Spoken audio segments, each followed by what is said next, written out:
Bismillah, assalamu alaikum wa rahmatullahi wa barakatuh. Amani ya Mwenyezi Mungu hiwe pamoja na nyinyi wote. Karibuni mkaribie katika channel yetu Al-Habib Yahya kutokea viunga vya Dar es Salaam, Tanzania. Na leo nimekuleteeni mada mahususi ambayo inasema hati miliki ya ilmu ya tiba. Ndugu zangu, katika elimu au katika safari hii ya utafutaji wa maarifa, tumekuwa tukishuhudia siku za hivi karibuni wimbi kubwa la malalamiko kutoka kwa baadhi ya watabibu, lakini watu content creator kwenye mitandao ya kijamii wakilalamika kwamba darasa zao zinanakiliwa au masomo yao zinakuwa copied. Na wanalalamika kwamba zinanakiliwa na baadhi ya watu wengine, aidha watabibu wenzao, ambalo jambo hili limeenda kupelekea kutokea mivutano isiyo ya lazima, lakini na kuonesha upungufu wa uelewa wa kina hasa katika sheria ya fiqh na kiuhalisia kuhusu asili ya elimu ambazo zinatokana na mambo ya tiba. Mimi kama Al-Habibi, mwalimu wa kiroho, mwalimu wa kirohani, lakini mtambuzi wa mambo ya viumbe, nimeona ni wajibu wangu kuwaletea weledi, ushahidi wa kisomi katika jambo hili, ili kuondoa kasumba hii na kuweza kuleta mwangaza biiznillah subhanahu wa ta'ala. Lakini tuangalie tofauti za kielimu. Hapa unaona kumegonganikana elimu mufassar zidi ya elimu al-mujmal. Ili kuelewa kosa ambalo linasababisha kutokea malalamiko, ni lazima turudi katika misingi ya kielimu na fiqh ambayo inatufundisha aina mbili za maarifa. Kuna maarifa al-mufassar, elimu mufassar. Hii ni elimu ambayo imefafanuliwa kwa kina, iko wazi, haina kificho, na ndio elimu ambayo inaandikwa huko kwenye mitandao. Ambapo katika tiba unakuta hizi ni elimu ambazo zina faida mujarabu ndani yake. Utaona unaambiwa namna ya kutumia mfupa wa mnyama fulani, namna ya kutumia mafuta ya miski, namna ya kutumia korosho, namna ya kutumia mti wa mzeituni, namna ya kutumia mti wa mstaferi. Yani ndani yake zina vitu mujarabu ambavyo vinapatikanika kwenye jamii, hivyo zinalenga kuwakumbusha watu na kuwazindua kwamba wasichukulie poa hivyo vitu wanaovitumia kila siku kama karanga. Ndani yake kuna mujarabu, na pia kuto kuwakalilisha kwamba havisaidii kimwili, wakati mwingine vinasaidia hata kiroho. Mfano tulizungumza namna ya kutumia mirinda, kutumia nini, ni vinywaji vya kawaida, au sharubati ni juisi za kawaida, lakini zinaweza kuleta mantiki katika roho. Sasa ndani yake hizo elimu mufassar zina siri za mitishamba zinawekwa wazi, au faida ya aya fulani na dhikri, kiasi kwamba au katika hizo elimu wewe unafundisha kitu kipi ambacho hakipo. Yani unafundisha kitu ambacho tayari watu wanakijua, ila wewe unakwenda kufundisha tu faida ya kile kitu. Mfano aya, waweza kusema labda anafundisha aya 3 za sura Yasin au aya ya 9 ya sura fulani. Maana ile aya ni yenye kufahamika na yenye kutumika kwenye matumizi yake, ila wewe unakwenda kudondozea ama kuweza kuongezea. Sasa ambavyo unakuta yote ayo unayoyafundisha yameandikwa kwenye vitabu vya kale, aidha kwa lugha yako au kwa lugha isiyokuwa zako, ambazo kiujumla hizi elimu au mafundisho haya hayahitaji idhini, yani ijaza ya mtu. Hayahitaji ijaza kwamba ukishindwa ukikopi hizi darasa au ukikopi mafundisho haya ukayafanyia kazi, pasi na kumwambia mwenyewe akakupatia ijaza kwamba hayafanyi kazi, kwa sababu ni mafundisho limufassir. Mafundisho yako wazi, yeye mwenyewe kuna sehemu kafundishwa au kasoma au kasikia, hajatelemshiwa wahai. Sasa unakuta elimu hizi hazina siri wala hazina kodi ndani yake, manake zinafanya kazi kwa sababu ya kiakili au ya kiasili moja kwa moja. Lakini tunapozungumzia elimu al-mujmal, elimu mujmal, tunakuta haya ni mafundisho ya jumla ya mukhtasari ambayo yanahitaji muongozo na ufunguo, kodi maalum au fundo maalum, au yanahitaji idhini ya kiroho. Mfano, kuvaa kilemba, kuvishwa kilemba, kutumia kisu cha kuchinja, bakora, yanahitaji umlambelambe mtu ili aweze kukufunulia kifua chake.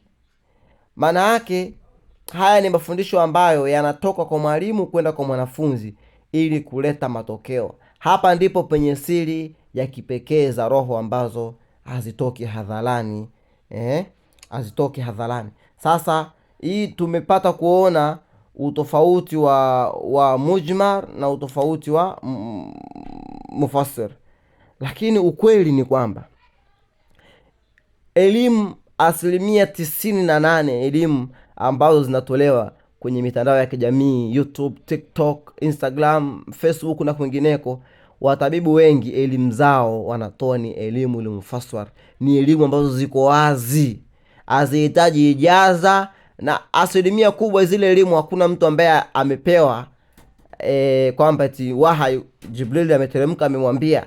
Kiasili amezisoma kwenye vitabu, akapenda akaziandika mtandaoni kuzihamishia. Kwa hiyo ni elimu ambazo ni ziko wazi, na anaweza akaziandika mtu ambaye asiwe na karama.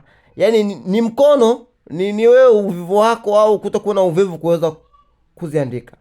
Lakini isitoshe elimu hiyo haikuanzia kwako, hipo kwenye vitabu vya tiba na asili za kale, tangu karne na karne.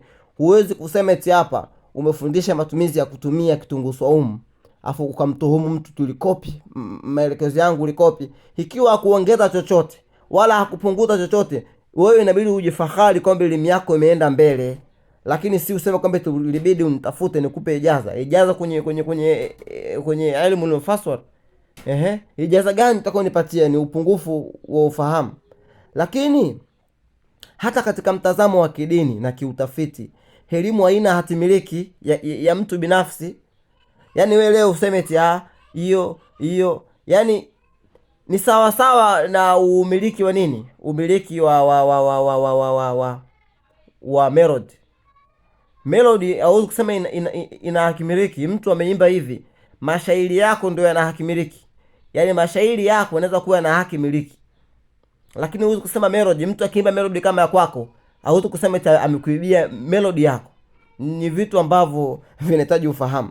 Elimu ni amana, dhamana kutoka kwa Mwenyezi Mungu mwenyewe.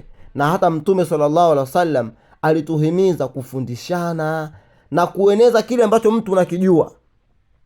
Na uwezi kueneza mwenyewe, watu inabidi waeneze kile cha kwako unachokijua. Leo mimi natoa hizi darasa, wewe ukizitoa ukazikopi na kuzipeleka kwingine, najifahari kwamba kumbe juhudi yangu imefika mbali. Sio kusema kutaka kimili cha kufanyaje, hapana. Lakini lingine pia la kuweza pia kufahamu, ambalo pia ni jambo muhimu, kwamba kila tabibu anayetoa darasa mtandaoni, si kila tabibu kwamba yale ni miongozo ametoa kutoka kwa walimu wake. Yawezekana ametoa kwa walimu wake au kwenye vitabu, yaani ametoa kwa walimu wa kibinadamu au kwenye vitabu au kasikia sehemu. Je, yeye ameruhusiwa kuliandika hilo kwenye mtandao wa kijamii kutoka kwenye kitabu? Na unakuta kitabu yeye mwenyewe kapewa au kaazima. Yule aliandika kitabu alimruhusu, alichukua hijaza? Na je, wanafunzi wake anawafundisha watafanikiwa kama yeye tu huko alikochukua akupata hijaza? Kwa hiyo lazima kujua kwamba hakuna mwenye haki ya kisheria au haki ya kiroho kumzuia mwingine kunukuu au kutumia faida ambayo itawasaidia wagonjwa wengine. Hamna. Yaani kama ni kosa, nenda mahakamani kashtaki kwamba huyu mimi nilifundisha faida za kitunguu saumu na yeye amechukua, mimi nilisema kitunguu saumu kinatibia labda malaria na yeye kasema kinatibia malaria, kanibia maarifa. Ni ufinyu sana huwa maarifa. Ama katika elimu nzito ni elimu za kirohaniati. Ni elimu nzito ambazo zinataka ijaza, watu kuvalishana vilemba, kuchukua baba, zinataka ijaza, kuruhusu mtu kutibia ijaza. Hasa mtu umempata tayari, yeye anaelewa, ana ujuzi mkubwa, anaweza kukuletea watu ambao wameelezea kwamba kitunguu saumu kinatibia malaria 100, alafu utasema sasa hapo kamkopi nani? Lakini pia mimi ushauri wangu, badilisheni nia. Ikiwa unatoa darasa kwa nia ya kusaidia viumbe wa Mungu, basi tarajia cha kwanza ni kupata thawabu. Haipaswi kukasirika au kumkasirikia mtu mwingine akichukua na kueneza. Hiyo ni kama sadaka tujari, kwamba ni sadaka yenye kuendelea. Lakini wivu wa kielimu haujengi. Kulalamika, kuonyesha uchoyo na hofu ya ushindani wa kibiashara, yani mtu anahisi kama fulani anatokana anajua, afu ni vijielimu vyepesi havina haja yoyote, jambo ambalo halitakiwi kuwa nalo katika nafsi ya tabibu. Tabibu ukiona labda elimu yangu mimi huyu itampandisha, wewe upaswi hata kutibia. Kuna watu watakuja na ufalme mkubwa kupita wewe, utawaroga, utawaonea choyo. Mimi natoa fursa hii, darasa zangu za kirohani ni kama sadaka. Yoyote mwenye kuweza kuzichukua azichukue na hafanyie chochote atakacho. Hata akisema yeye ndo kasema, akabadilisha hata sauti, akajirekodi, mimi ndo nafurahi na ndo naona haja, na ndio naona kwamba haja yangu inakwenda kutimia. Lakini elimu al-mujmar, hizi elimu al-mujmar asitolewi mtandaoni isipokuwa kwa kificho.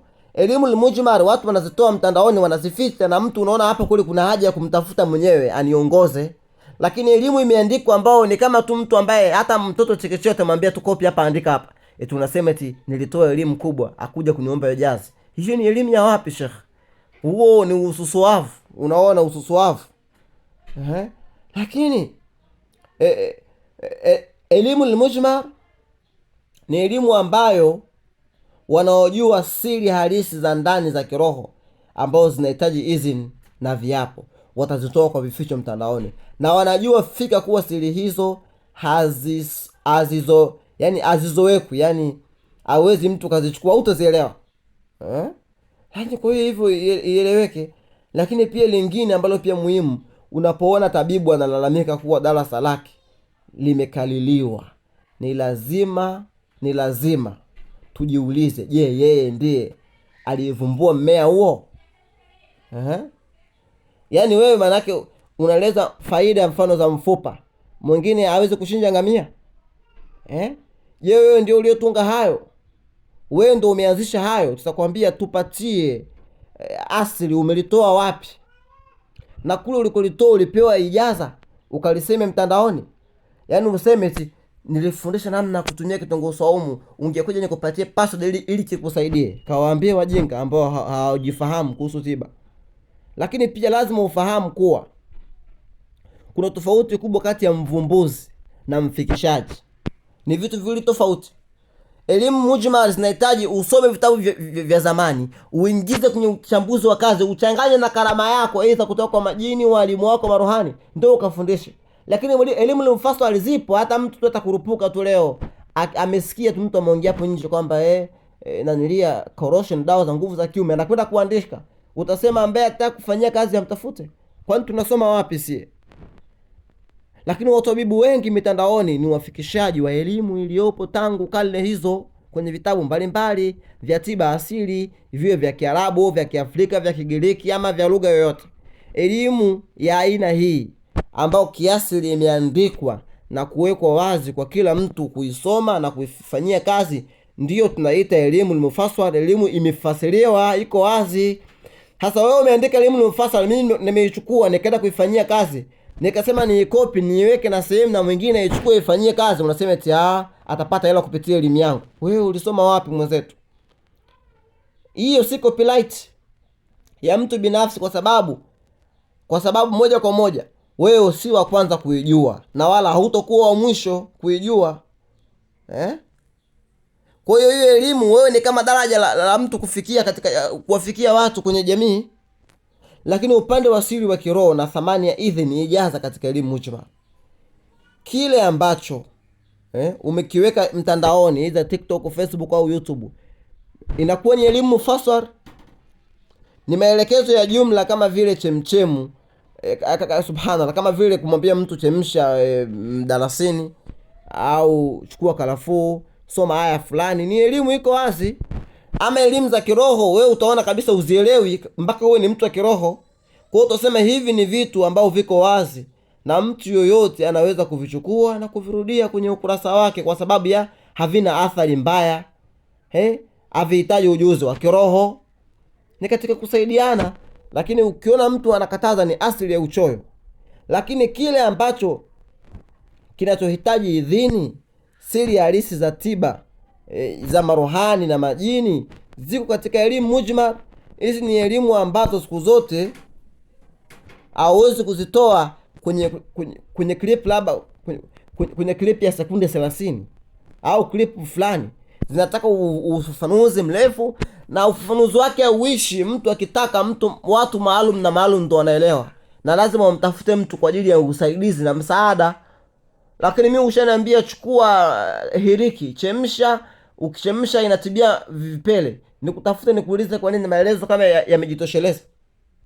Kwa lazima tuelewe kwamba tabibu mwenye upeo mkubwa wa kiroho hawezi kulalamika kwamba eti elimu yangu inapoteza, eti watu watazulumiwa kupitia elimu yangu. Watazulumiwa kivipi? Mtu hajaongeza chochote kwenye elimu yako. Wewe umeelezea namna ya kutumia maembe kama tiba ya kutibu vidonda vya tumbo. Umeelezea vile vile, chukua maembe, karanga, juu chemsha, saga, utakunywa na juice.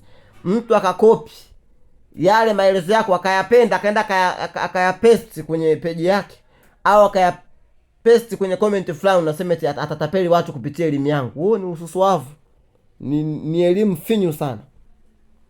Lakini mtazamo wa kitabibu, nia katika misingi ya kiroho, kutoa elimu ni sehemu ya tiba yenyewe.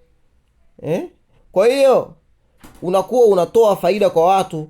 Kwa hiyo kama mtu unakuwa una nia ya biashara au maarufu au ria kujionyesha, utaona wewe unaanza kutuhumu watu kwamba kwa nini ulichukua darasa langu, ulidownload ukaenda kupost kwako. Ujue wewe hapo upo kwa kibiashara. Kwa hiyo unafikiria kila anayeposti au anayekopi kwako yupo kibiashara. Umekaa kilialia kwa kuonekana wewe ndo shekhe, wewe ndo mjuzi, wewe ndo kila kitu. Hata tuko hivyo. Kwa hiyo unakuwa na hofu ya kupoteza wateja. Mtu akiposti amekopi kaenda kuposti kwake, nitapoteza wateja. Kwa hiyo utamtuhumu. Lakini pia utajiona unajaa wivu, hofu ya kupoteza wateja, na utaanza kugombana na watabibu wenzako mtandaoni ukidai wamekuibia darasa. Tabia hii inapunguza nguvu na nuru za kiroho na haiba ya kitabibu. Kwa hiyo kama nia ni tiba, sadaka, khairi, wama tuqaddim li anfusikum min khairi tajidu inda Allah wa khairuhu wa azama ajla wa taawanu ala albirri wa taqwa wa la taawanu ala alismi wal udwan. Haya, shaka yako iko wapi? Shaka yako iko wapi? Kama nia yako wewe ni khairi, mtu akikopi darasa lako utajisikia fahari na kuona darasa uliyoenda inatumiwa na watabibu wengine kuwaponya watu wengine zaidi. Thawabu zitarudi kwako na kheri yako itafika mbali. Mimi nizungumze kama katika kumalizia, nikiwa kama Alhabibi, ninawaasa watabibu wote kuacha kasumba hii ya kurumbana kuhusu kukaliliwa darasa zao. Kwani elimu asili yake, elimu ni ya Mungu, na elimu ya Mungu ni elimu pana mno. Baada ya kutumia muda mwingi kulalamika kwenye mitandao, ni vyema kuongeza juhudi katika kufanya utafiti, kusoma vitabu zaidi na kupanda daraja kutoka kwenye ngazi ya elimu ya juu al-mufassar na kuingia katika elimu za siri, elimu al-mujmal. Na uweze ukaingia elimu al-mujmal kama bado unakuwa na ususuavu mdogo, wewe una wivu, unajiona ushakuwa sheikh, ushakuwa. Hapana, hatuko hivyo. Sote tutajitafuta sisi, minal ladhina yastami'una alqawla fayattabi'una ahsana. Alhamdulillah rabbil alamin.